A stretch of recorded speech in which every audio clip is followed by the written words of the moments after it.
안녕하세요. 생활 속 건강을 위한 채널 생활건강TV입니다.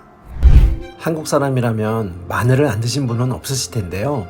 모든 음식 재료에 빠지지 않는 식품 중에 하나인 마늘이 기생충을 예방하고 강력한 해독작용을, 그리고 더 놀라운 사실은 미국 국립암센터에서 뽑은 항암식품 1위로 뽑힐 정도로 건강에 많은 도움이 된다고 하는데요. 오늘 마늘의 효능과 좀 더 건강하고 먹기 편한 방법과 주의사항을 전문가의 의견을 바탕으로 준비했으니 영상 끝까지 보시면 도움이 되실 겁니다.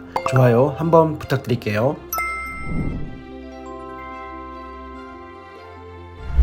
마늘 드시면 알싸하게 맵잖아요. 저는 고추의 매운맛보다는 마늘의 알싸한 매운맛을 더 좋아하는데요. 이런 마늘의 매운맛 성분인 알리신 성분이 혈액 속 찌꺼기를 없애주는 역할을 해주는데요. 이 알리신 성분이 콜레스테롤 합성에 관여하는 효소의 작용을 억제해주고 혈 전생성을 억제하기 때문에 항혈 전작용을 통해서 심혈관 질환을 가지신 분들에게도 도움을 주고, 당뇨 환자의 경우에는 합병증으로 말초혈관 장애가 나타나거든요. 이런 분들의 혈전 생성을 억제하는데 도움이 된다고 합니다. 예전에는 폐렴이나 감기에도 마늘을 약으로 사용했었는데요. 마늘의 알리신은 대표적인 항생제가 페니실린인데 이 페니실린보다 향균 효과가 더 좋다고 알려져 있습니다. 실제로 마늘이 억제하는 균이 많은데 결핵균, 무좀균, 곰팡이, 이질균, 장티푸스균, 포도상구균, 뇌염균, 비브리오, 콜레라균의 살균 효과가 뛰어난 것으로 알려져 있습니다. 그래서 그런지 저희 코로나로 많이 힘들었잖아요. 그때 마늘요법이 많이 유행했었는데, 사실은 코로나를 낫게 할 수는 없지만 면역력을 높이고 코로나에 대한 저항력을 높일 수 있다고 합니다. 즉 특정 질환에 대한 치료자가 될 수는 없겠지만 평상시 면역력을 높여주는데 도움이 되는 건 사실인 거죠. 그렇다면 마늘을 어떻게 하면 먹으면 좋을까요? 자, 일단 마늘을 생마늘로 먹는 것이 좋을까요? 익혀서 먹는 것이 좋을까요? 아니면 마늘 장아찌는요? 그리고 무조건 많이 먹는다고 좋을까요? 아주 어려운 부분인데요. 우선 마늘의 효능을 극대화해서 먹는 방법을 먼저 알아보도록 하겠습니다. 일단 생마늘, 익힌 마늘 많이들 궁금해 하시는데요. 결론은 둘 다 좋습니다. 생마늘에는 좀 전에 말씀드린 알리신이라는 성분이 풍부한데, 이 알리신이라는 성분은 마늘이 상처를 입으면서 스스로 생성하는 물질이기 때문에 통마늘로 드시는 것보다는 마늘을 썰거나 다져서 드시는 것이 더 좋다고 합니다. 이제는 닭백숙이나 삼계탕에 통마늘보다는 썰어서 넣는 것을 추천드리고요. 삼겹살에 통마늘 구워 드시는데 이제는 건강을 더 지킬 수 있도록 썰어서 구워 드시는 것을 더 추천드리겠습니다. 그렇다면 마늘을 익히면 어떻게 될까요? 알리신은 모두 날아간다고 합니다. 그렇지만 익히는 과정에 알리신은 날아가고 S알리스테인이라는 성분이 만들어지는데, 이 성분은 발암물질을 해독해서 암세포의 증식을 억제하는 효능이 있다고 알려져 있습니다. 그래서 생마늘, 익힌 마늘 둘 다 좋은데 굳이 마늘을 따로 챙겨 드신다고 한다면 익힌 마늘을 추천드립니다. 우리는 한식을 먹기 때문에 여기에 많은 마늘이 재료로 사용되고 있어 생마늘을 어느 정도 섭취하고 있기 때문입니다. 그리고 익힌 마늘을 추천드리는데, 특히 속쓰림이 있는 분이 생마늘을 좋다고 드셨다가 위염이나 식도염이 생겨서 고생할 수 있으니까 본인의 상태를 잘 체크하신 후 드시길 권해드립니다.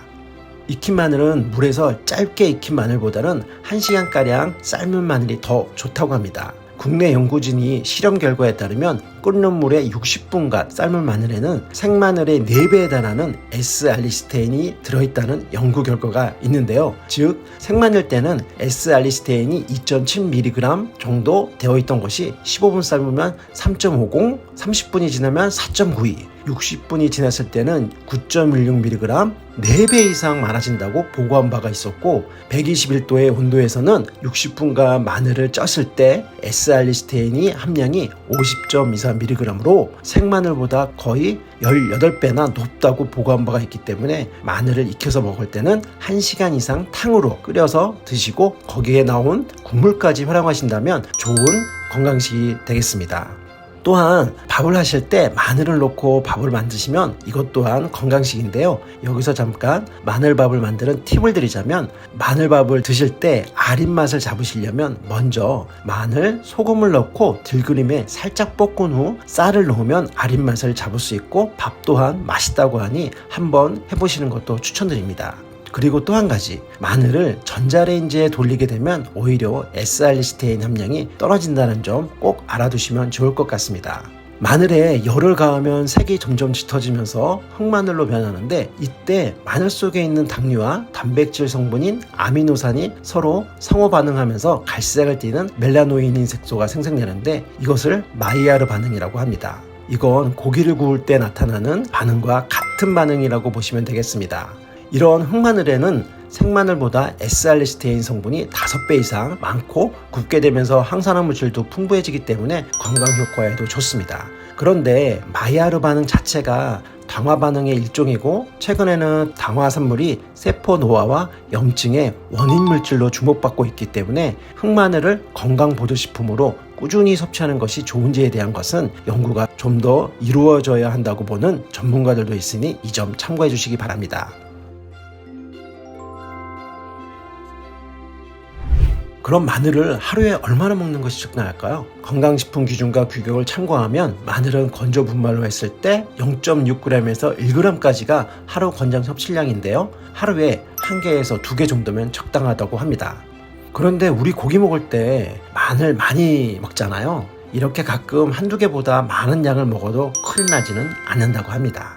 그런데 매일 너무 많이 먹는 건 좋지 않습니다. 과유불급. 몸에 좋다고 너무 많이 먹으면 그것 또한 건강을 해치는 것이니 적당히 섭취하는 것이 좋을 것 같습니다. 특히 마늘을 많이 먹게 되면 배에 가스차고 방귀 냄새가 심하니 이 점 참고하시고, 마늘 성분이 장 속에서 분해되면서 황화수소라는 가스가 만들어지는데 이것이 장 건강에는 좋지 않다고 합니다.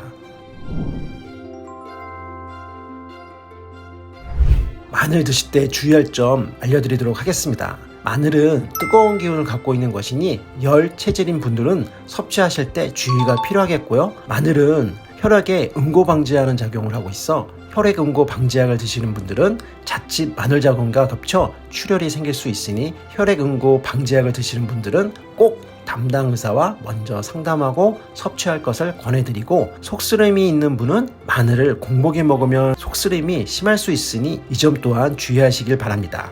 우리가 흔하게 접하는 마늘이 우리 건강을 지키는 성분이 듬뿍 있다고 하는데요. 역시 좋은 건 너무 많이 먹으면 이것 또한 좋지 않으니 이 점 꼭 주의하시길 바랍니다. 영상 끝까지 봐주셔서 감사드리고요. 정보가 도움되셨다면 구독, 좋아요, 알림 설정 해주시고 더 유익한 정보로 찾아뵙겠습니다. 감사합니다.